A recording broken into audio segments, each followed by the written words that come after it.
Recent గా 2008లో మన ఇండియాలోని మన ఫైనాన్షియల్ క్యాపిటల్ అయిన ముంబైలో జరిగిన ఏదైతే ఉగ్రవాద దాడులు మెయిన్ సూత్రధారి అయిన తహూర్ రానా అనే అతన్ని అయితే యుఎస్ఏ నుంచి అయితే ఎక్స్ట్రాడిట్ చేయడం అయితే జరిగింది. అండ్ దాని గురించి మన ఇండియాలో చాలా అంటే యుఎస్ఏ మనకు కావాల్సిన మెయిన్ మోస్ట్ వాంటెడ్ టెర్రరిస్ట్ ని లేదా మన 2008లో ముంబైలో జరిగిన టెర్రరిస్ట్ అటాక్ కి సంబంధించిన ఏదైతే ఈ తహూర్ రానా అతన్ని మనకి అప్పగించడాన్ని చాలా మంది సంబరాలుగా చేసుకున్నారు. బట్ ఇందులో రెండు ఉన్నాయి, బ్లాక్ అండ్ వైట్ అయితే రెండు ఉన్నాయి. అసలు ముందు తహూర్ రానా ఎవరు, అసలు ఈయనకి అంటే అసలు టెర్రరిస్ట్ లింక్స్ ఏంటంటే, తహూర్ రానా అనే ఆయన పాకిస్తాన్ మిలిటరీలో డాక్టర్ కింద వర్క్ చేసేవాడు. ఆ తర్వాత డాక్టర్ కింద వర్క్ చేసిన తర్వాత మళ్ళీ కెనడా వెళ్ళిపోయి అక్కడ బిజినెస్ మ్యాన్ అంటే ఏదో ఒక న్యూ బిజినెస్ అయితే స్టార్ట్ చేసుకున్నాడు. సో ఈయన పాకిస్తాన్ అండ్ కెనడియన్ సిటిజన్ అనమాట. ఫస్ట్ థింగ్, ఆ బిజినెస్ మ్యాన్ గా ఉన్నప్పుడే ఇతనికి డేవిడ్ కోల్మెన్ హెడ్లీ అనే అతనితో పరిచయం అయితే ఏర్పడింది. వీళ్ళిద్దరు కలిసి 2008లో మన ముంబైలోని ఏదైతే తాజ్ హోటల్ అటాక్స్ కానీ లేదా అప్పుడు Shivaji terminal I mean railway station వాటిలో జరిగిన వేరియస్ అటాక్స్ ఏవైతే ఉన్నాయో వీళ్ళిద్దరు కలిసి వాటిని ప్లాన్ చేశారు. అండ్ మనందరికి తెలుసు ఆ టైంలో అంటే ఎవరు మర్చిపోలేరు, మన ఇండియాలో జరిగిన one of the worst terrorist attacks లో ఇది కూడా వన్ ఆఫ్ థింగ్.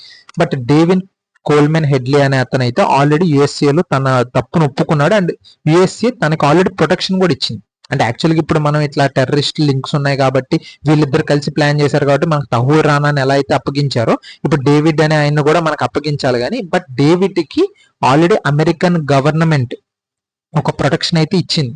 ఏదో విట్నెస్ రీపాట్రియేషన్ ప్రోగ్రామ్ లాగా అమెరికాకి ఏదో సమ్ అతనికి ఏమన్నా డబుల్ ఏజెంట్ అని చెప్పని కొంతమంది, అంటే ఇతను పాకిస్తాన్ సైడ్ యుఎస్ఏ సైడ్ కూడా ఈయన వర్క్ చేసేవాడు. సో ఈ ఏదైతే 2008 అటాక్స్ ఏవైతే ఉన్నాయో ఇవి వీళ్ళిద్దరు కలిసి చేయబోతున్నారని చెప్పని యుఎస్ఏకి ఆల్రెడీ తెలుసు కాబట్టి ఈ డేవిడ్ అనే అతన్ని ఇండియాకి అప్పగించరు అని అయితే చెప్పారు. But what ever it maybe, అసలు ముందు అంటే ఈ తహూర్ రానా అని ఆయన ఒకవేళ డేవిడ్ అనే ఆయన్ని మేబీ యుఎస్ఏ ఏజెంట్ అయితే పాకిస్తాన్ ఏజెంట్ కాబట్టి మేబీ అమెరికా అప్పచెప్పకపోయినా తహూర్ రానా అని ఆయన అంటే ఎస్టాబ్లిష్డ్ అనమాట. అంటే అతనే ఇదన్నీ ప్లాన్ చేశాడని తెలుసు. ఆయన ఇప్పటికి 16 సంవత్సరాలు సుమారు 2009లో యుఎస్ఏలో అయితే అతన్ని అరెస్ట్ చేయడం అయితే జరిగింది. అప్పటి నుంచి ఇప్పటి వరకు కూడా మన ఇండియన్ గవర్నమెంట్ ఎవరైనా ఉండొచ్చు, అప్పుడు మన్మోహన్ సింగ్ అవ్వచ్చు, గత 10-11 ఏళ్ళ నుంచి నరేంద్ర మోడీ గారు అవ్వచ్చు, ప్రతి గవర్నమెంట్ ఆ తహూర్ రానా ఆయన ఇక్కడ మన ఇండియాలో మోస్ట్ వాంటెడ్ క్రిమినల్, వాళ్ళు తెలిస్తే మాకు ఇంకా వేరియస్ ప్లాన్స్ కానీ లేదా అసలు ఏంటి వాళ్ళ మేజర్ స్కీమ్ అని తెలుస్తుంది. బట్ ఇప్పటికి ఇచ్చారనేది సంతోషమే కానీ బట్ ఓవరాల్ గా ప్రపంచం మొత్తంలో ఈ టెర్రరిజాన్ని చూసే విధానం ఏదైతుందో అది చాలా మార్పు రావాలి. ఎందుకంటే మీ అందరికీ కనుక గుర్తుంటే తహూర్ రానా ఎలా అయితే మన తాజ్ హోటల్ ఎలా అయితే ఇచ్చేసారో 2001 సంవత్సరంలో 9/11 అటాక్స్ అని చెప్పానని యుఎస్ఏలో ఈ వరల్డ్ ట్రేడ్ సెంటర్స్ ని ట్విన్ టవర్స్ ని ఆల్రెడీ ఒసామా బిన్ లాడెన్ వీళ్ళందరూ ఇచ్చేసారు. అప్పుడు అమెరికా మొత్తం నేటో కంట్రీస్ అందరూ కలిసి వార్ ఆన్ టెర్రర్ అని చెప్పానని మొత్తం ఇప్పుడు మీకు మ్యాప్ లో కనబడుతున్న ఏవేవైతే దేశాలు ఉన్నాయో 2001లో వాళ్ళ దాని మీద ఒక టెర్రరిస్ట్ అటాక్ జరిగింది, ఒక 2 బిల్డింగ్స్ ఇలా కూల్ చేశారు, ఫ్లైట్ హైజాక్ చేశారు అని అనగానే ప్రపంచంలో మొత్తం European countries France, UK, Britain, Germany ఇట్లాంటి అన్ని కలిసి యుఎస్ఏ అందరు కలిసి ఇన్ని కంట్రీస్ మీద ఆఫ్ఘనిస్తాన్, ఇరాక్ అప్పుడు సద్దాం హుస్సేన్ చేశాడు, ఒసామా బిన్ లాడెన్ చేశాడు అని చెప్పని కొన్ని పదుల సంఖ్యల దేశాల్లో వార్ ఆన్ టెర్రర్ పేరు మీద మొత్తం అంతా ఒక రకంగా సాఫ్ చేసేసారు.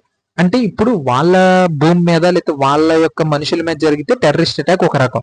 అండ్ రీసెంట్ గా కూడా మనం చూస్తే ఇజ్రాయెల్ మీద ఇలా హమాస్ అటాక్ చేశారని చెప్తే అమెరికా ఒక రకంగా గుడ్డిగా సపోర్ట్, ఇంకా దానికి డబ్బులు కావాలా, యునైటెడ్ నేషన్స్ లో సపోర్ట్ కావాలా, లేకపోతే డబ్బులు కావాలా, వెపన్స్ కావాలా, లేకపోతే ఇంకేమైనా మిసైల్స్ కావాలా అన్ని ఇచ్చారు. సుమారు ఇప్పటి వరకు 50,000 మంది చనిపోయారు. అండ్ ఈ గాజా ఒకప్పుడు ఇల్లు ఉన్నాయి, ఇప్పుడు మీరు ఫొటోస్ లో చూస్తున్నట్టు మొత్తం అంతా ఒక రకంగా సాఫ్ అయిపోయింది. అంటే ఇప్పుడు అమెరికా మీద జరిగితే ఒక టైప్ ఆఫ్ టెర్రరిస్ట్ రియాక్షన్ వస్తుంది, ఇజ్రాయెల్ మీద జరిగితే ఒక టైప్ ఆఫ్ టెర్రరిస్ట్ రియాక్షన్ వస్తుంది, మన ఇండియా మీద జరిగితే మట్టికి వీళ్ళందరూ గుడ్ టెర్రరిజం బ్యాడ్ టెర్రరిజం అని రెండు చేస్తారు. అంటే ఇప్పుడు అమెరికాకు ఒకవేళ టెర్రరిస్టులు అవసరం అనుకోండి, అది గుడ్ టెర్రరిజం, వాళ్ళు మంచి వాళ్ళని కాపాడతారు. అది అమెరికా రూల్స్ కి లేదా అమెరికా యొక్క ఇంట్రెస్ట్ కి అగెనిస్ట్ అనుకోండి, అది బ్యాడ్ టెర్రరిజం. సేమ్ పాకిస్తాన్ కూడా సేమ్ ఇదే చేస్తుంది. వాళ్ళు ఒకవేళ రేపొద్దున మన కాశ్మీర్లో ఎవరైనా అటాక్ చేశారు అనుకోండి, వాళ్ళు గుడ్ టెర్రరిస్టులు, వాళ్ళు ఫ్రీడమ్ కోసం ఫైట్ చేస్తున్నారు, లేకపోతే వాళ్ళని అక్కడ అణిచివేస్తుంటే ఫైట్ చేస్తున్నారు. అదే పాకిస్తాన్ మొన్న రీసెంట్ గా కనుక మనం చూస్తే జాఫర్ ఎక్స్ప్రెస్ ని బలూచిస్తాన్ లిబరేషన్ ఆర్మీ వాళ్ళు ఇచ్చేసారు. అండ్ అలాగే తెహ్రీకే తాలిబాన్ అని చెప్పని వేరే తాలిబాన్ యొక్క వేరే ఆఫ్సెట్ ఒకటి ఉంటుంది.